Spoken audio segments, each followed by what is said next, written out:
Our first stop of the day is going to be the Theater of the Sea here in Islamorada. I think that's how you pronounce it. So let's go in and check it out. As you walk in, they do have hand sanitizer and social distancing guidelines.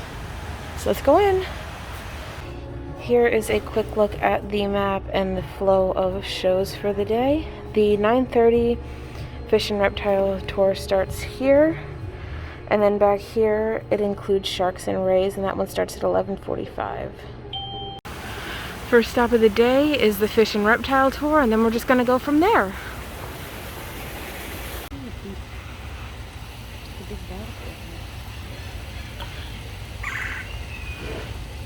All the sea turtles that you will be meeting here at the park today have been deemed non-releasable for different reasons. And I'm sure you guys immediately noticed the turtle with the life jacket and were probably curious about that. Well, she is a green sea turtle who we affectionately call Quasimodo. Good morning, everybody. Welcome to Theater of the Sea and welcome to our trained Parrot Show.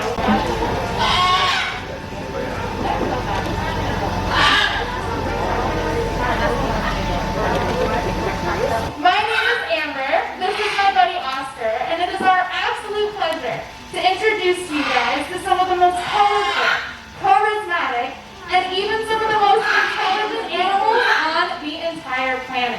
There are some scientists out there that like to compare the parrot intelligence to that of the average human toddler between the ages of 2 and 4 years old. It is the only species of parrot or bird in the world that is known to completely crack open a macadamia nut using just their beak. We usually have to use a nutcracker or a hammer or some sort of other device. Here at Theater of the Sea, we figured out that you can use a hyacinth macaw. The only trick about using a hyacinth macaw as your nutcracker is you're never going to get that nut back. But birds that have the zygodactyl feet like this, good boy, are going to be toucans, roadrunners, woodpeckers, and of course, our parrotflex.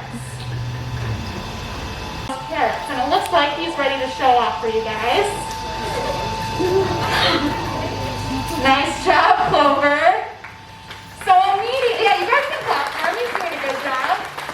You'll also notice that Clover is walking backwards in order to make the barrel move. So this is a trained behavior because parrots aren't known to take consecutive steps backwards like this. We're going to pretend that I am a tree in the rainforest and my arm is a nice branch that Birdie is perched on.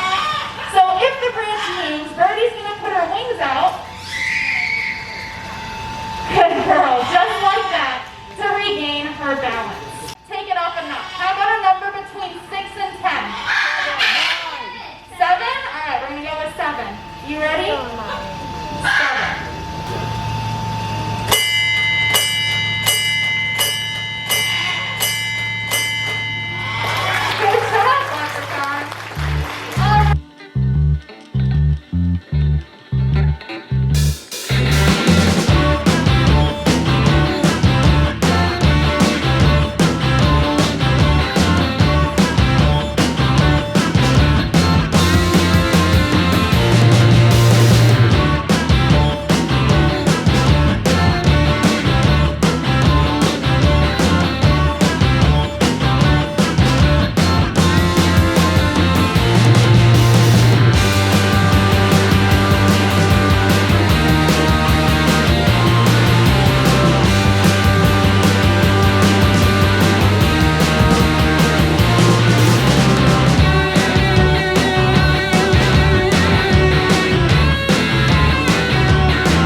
boyfriends at the park.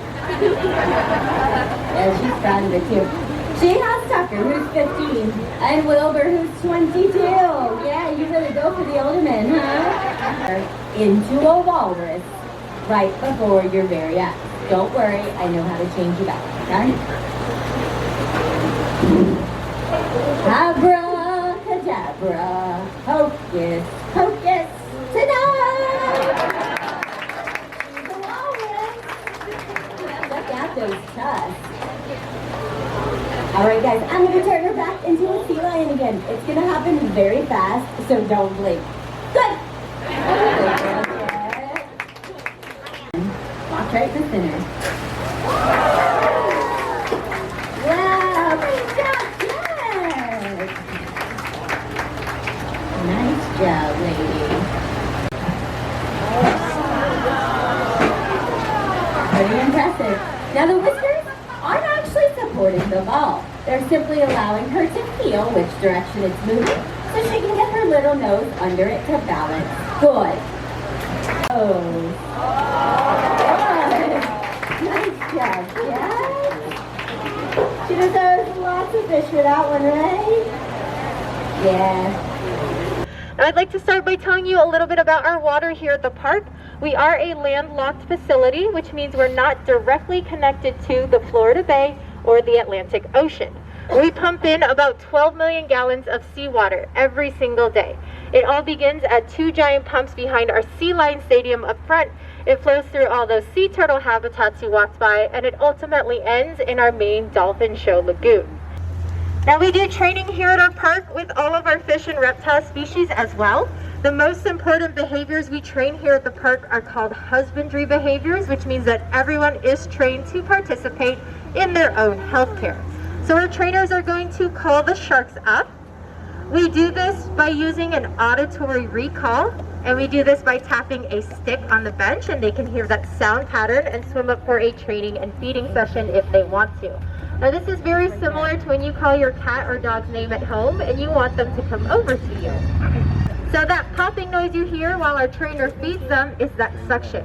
It is strong enough to take a conch out of its shell and even a lobster or a crab out of its hiding hole. What they do is they open their mouth so fast that it basically creates a vacuum. When they're all up there on their correct stations, their names are Maria, Irma, Harvey, Jose, and Katia. If those names are familiar to any of you, that's because they were named after the hurricanes of 2017 because we got them shortly after. Now all of our sharks are trained to be handled, which means we can get hands on them.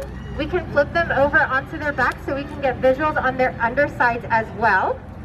But this flip behavior is important because it allows us to train things like voluntary ultrasounds and blood draws. Loretta and Finn are both mature adults. Finn is a mature male and Loretta is a mature female, which means she is old enough to become pregnant. What you guys are seeing right now is a mock ultrasound session.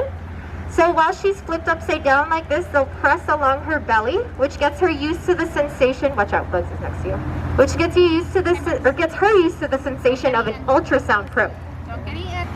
And they'll also feed her while she's in this position for being nice and calm, basically telling her that she's doing a really good job.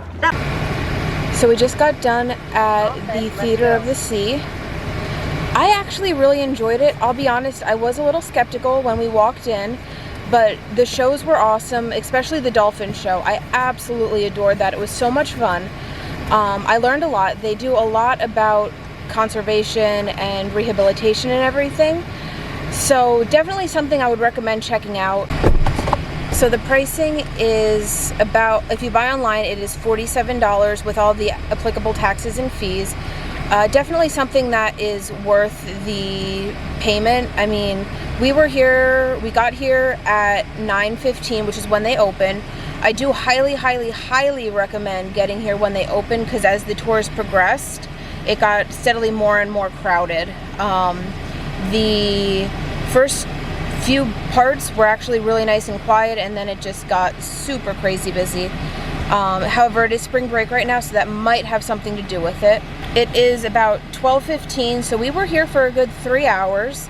We did all the tours. It takes you in a big loop around the park, so it's just you stop and keep going around and around to each section.